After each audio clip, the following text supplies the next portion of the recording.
ব্যৱধানটো যদি শৰ্টকৈ ছুটিকৈ কয় তেনেহ'লে বিপুল ভোটত মানে এইটো কল্পনা কৰিব নোৱাৰিব আৰু যিজন কেণ্ডিডেট আছে আজিয়ে তাৰমানে সপোনটোত আজিয়ে দেখা দিব আৰু পিছলৈ ৰিজাল্টলৈকে চাব নালাগে। অসম প্ৰদেশ কংগ্ৰেছ কমিটিৰ মাননীয় সভাপতি গৌৰৱ গগৈ দেৱলৈকে লগতে AICC লগত APCC লগত আমাৰ জিলা কমিটি ব্লক কমিটি মণ্ডল কমিটি আৰু PCC গোটেই নেতৃবৃন্দ কৰ্মীবৃন্দলৈকে মই প্ৰথমতে মোৰ আন্তৰিক ধন্যবাদ জ্ঞাপন কৰিছোঁ।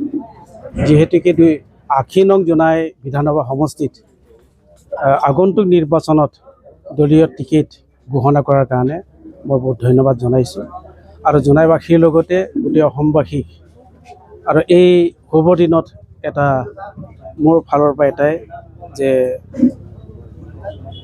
মোক যে টিকেট দিলে এই টিকেট দিয়াত এখেতসকলেও অলপ হ'লেও অৰিহণা আছে, সেইটোৰ কাৰণে সকলো ৰাইজলৈকে মোৰ ফালৰ পৰা ধন্যবাদ জ্ঞাপন কৰিছোঁ।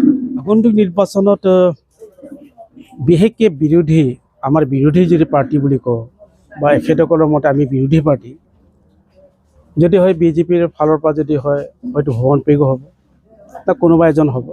আমি ব্যক্তি বিশেষে কাকো ইমান গুৰুত্ব দি কথা পতা নাই, আমি দলৰ ওপৰত গুৰুত্ব দিছোঁ।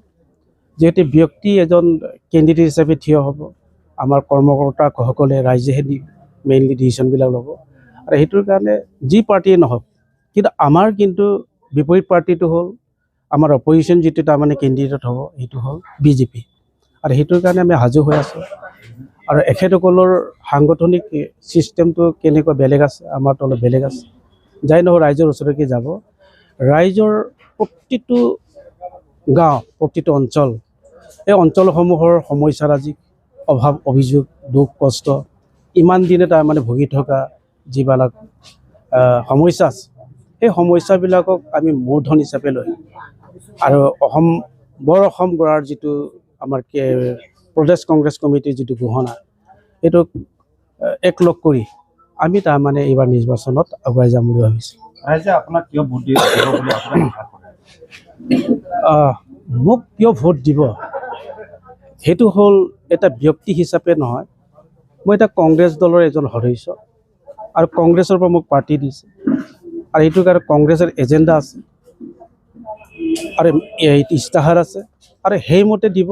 লগতে মই জোনাইৰ এতিয়া 42 বছৰ বিভিন্ন জাতীয় সংগঠনসমূহত জড়িত হৈ আছিলোঁ, বিভিন্ন ৰাজনৈতিক সামাজিক অনুষ্ঠানবিলাক জড়িত হৈ আছিলোঁ আৰু সেইটোৰ কাৰণে সেই হিচাপেও জনাত তাৰমানে বহুত সমস্যা আছে, সেই সমস্যাৰ লগত মই জড়িত আছিলোঁ। বানপানী গৰাখহনীয়াৰ পৰা ধৰি ইয়াত যিটো বনাঞ্চল যিটো আছে উচ্ছেদ বিৰোধী আন্দোলনৰ পৰা ধৰি আৰু সেইটোৰ কাৰণে মই ভাবোঁ যে এটা সামাজিক দিশত যিটো আছে আৰু সেইটোৰ কাৰণে মই ভাবোঁ যে সেই দৃষ্টিভংগীৰ পৰা কিছুমানে মোক ভোট দিব মানে ভাবোঁ। কিমান ভোটৰ ব্যৱধান জয় হ'ব বুলি চিন্তা কৰিছে? ব্যৱধানটো যদি শৰ্টকৈ ছুটিকৈ কয় তেনেহ'লে বিপুল ভোটত মানে এইটো কল্পনা কৰিব নোৱাৰিব আৰু যিজন কেণ্ডিডেট আছে আজিয়ে তাৰমানে সপোনটোত আজিয়ে দেখা দিব আৰু পিছলৈ ৰিজাল্টলৈকে চাব নালাগে। হাৰাটো BJP নিশ্চিত আৰু আমি যে বিপুল ভোটত জিকিম আৰু সেই কথা তাৰমানে BJPৰ কোনো এজন সদস্যই এতিয়া কল্পনা কৰা নাই, কিন্তু আজি ৰাতিৰ পৰা সপোনটো চোৱা আৰম্ভ কৰিব। চাওক এতিয়া অসমেই হওক, বিশেষকৈ মই অসমটো কৈছোঁ, অসমৰ জনসাধাৰণ বহুত কনচিয়াছ, বহুত সচেতন আৰু সেইটোৰ কাৰণে এতিয়া যিটো চৰকাৰে আঁচনি ধৰিছে অৰুণোদয়েই হওক, এইটো মহিলা উদ্যমিতা আঁচনিয়েই হওক, এখেতসকলে জানে এইটো চৰকাৰৰ স্কিম, এইটো চৰকাৰৰ আঁচনি, চৰকাৰৰ টকা আৰু সেইটো কাৰণে ইয়াত BJP বুলি নাহে আৰু সেইটোৰ কাৰণে যিহেতু চৰকাৰৰ স্কিমৰ যোগেদি হিতাধিকাৰীক বেনিফিট এটা দিছে আৰু সেইমতে কংগ্ৰেছ চৰকাৰ আহিলে এইটো দিব, তো এইটোৰ কাৰণে ইয়াত BJP বুলি তাৰমানে নাই, সেইটোৱে মূল কথা। এতিয়া ৰাইজে জানে এইটো BJPৰ টকা নহয়, এইটো চৰকাৰৰ টকা। কংগ্ৰেছ আহিলেও কংগ্ৰেছ চৰকাৰ হ'লেও চৰকাৰে দিব, ৰাইজৰ টকা এইটো।